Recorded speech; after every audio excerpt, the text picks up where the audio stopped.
Quel sport pratiquer lorsque l'on a une hernie discale? Que ce soit une hernie discale ou un pincement, une protrusion, peu importe, le problème c'est qu'il y a un écrasement du disque sous l'effet du poids qu'il subit. Donc on va voir ensemble tous les mouvements qui sont bons et les mouvements qui ne sont pas bons. Vous verrez donc les sports à pratiquer ou les sports où il faudra faire attention à certains mouvements ou peut-être renforcer certains muscles. Donc l'idée c'est que plutôt que de juste vous citer les sports qu'il faut faire ou pas faire, je voudrais que vous compreniez le mécanisme derrière pour pas récidiver justement ou pour pas aggraver votre problème. Donc, on va commencer par quelque chose que je connais bien en tant que facteur de risque de hernie discale, c'est ce qu'on appelle les mauvaises postures. Lorsque vous avez la tête avachie, les épaules vers l'avant, vous augmentez le poids qu'il y a sur le bas du dos. C'est ce qu'on appelle un effet bras de levier. Si vous avez une bouteille d'eau, vous la mettez là, ça va, vous la mettez plus loin, elle est plus lourde. Donc c'est pareil au niveau de votre dos. L'idée c'est que donc il faut éviter tous les sports où vous êtes renfermé comme ça ou les sports où vous avez la tête qui tire vers l'avant. Donc par exemple le squat avec une barre comme ça sur le dos, ça vous amène le menton plutôt vers l'avant. Même si on fait attention techniquement parlant, on finit toujours par avoir un peu le menton qui tire. Dans l'effort, on a tendance à tirer le menton vers l'avant. Donc je demande vraiment de faire attention à ça. Après, quelque chose qui sera vraiment délétère, ce sera par exemple le vélo de course où on est complètement recroquevillé parce qu'on veut limiter les frottements. Et donc derrière, si vous faites du vélo de course, derrière, il faudra vraiment travailler sur votre posture pour libérer tout ça.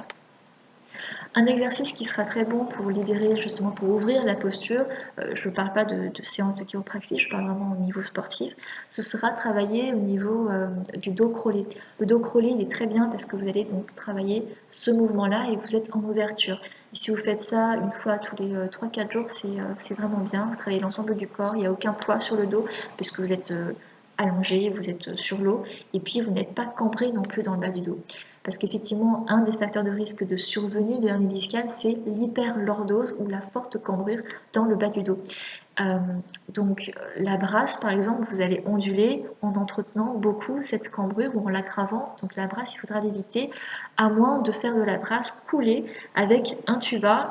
Et puis là, vous êtes plutôt aligné. Voilà. Je connais quand même des personnes qui, avec la brasse coulée, n'arrivent pas à... Enfin, ont quand même mal au dos.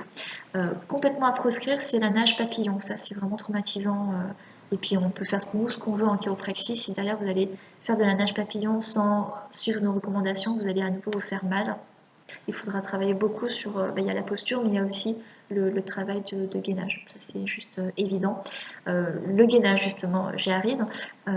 Un des facteurs de risque de survenue de hernie, c'est aussi le manque de gainage au niveau abdominal. Donc, renforcer vos abdominaux, tout simplement.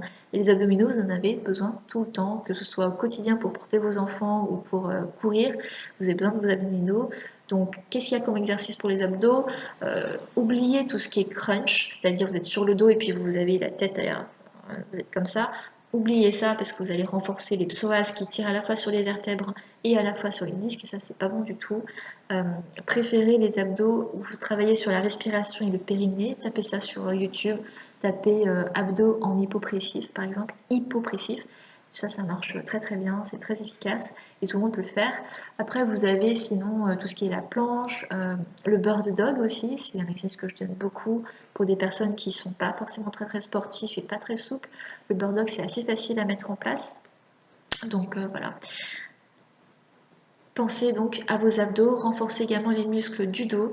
En fait, globalement, il faut plutôt être actif, plutôt être tonique et sans négliger donc le gainage abdominal. Autre facteur de risque de survenue de hernie discale, c'est tout ce qui est traumatisant, parce qu'une des causes de hernie, c'est quand même de chuter ou de se prendre voilà, des accidents, quoi. Donc l'idée, c'est que vous allez éviter tous les sports traumatisants, tous les sports de combat, les sports avec, comment dire, vous êtes en compétition collectivement parlant, donc il y a par exemple des matchs de foot, de basket. Voilà, évitez tous ces sports-là où il y a un risque de à nouveau vous blesser au niveau du dos.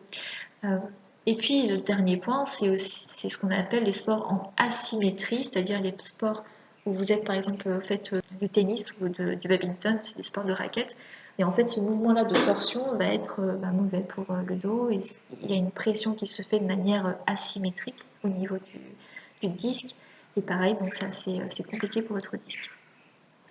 Voilà, donc c'est tout pour cette vidéo. J'espère que que ça a été. N'hésitez pas à me poser vos questions en cabinet ou dans les commentaires ou en message privé, c'est comme vous le souhaitez.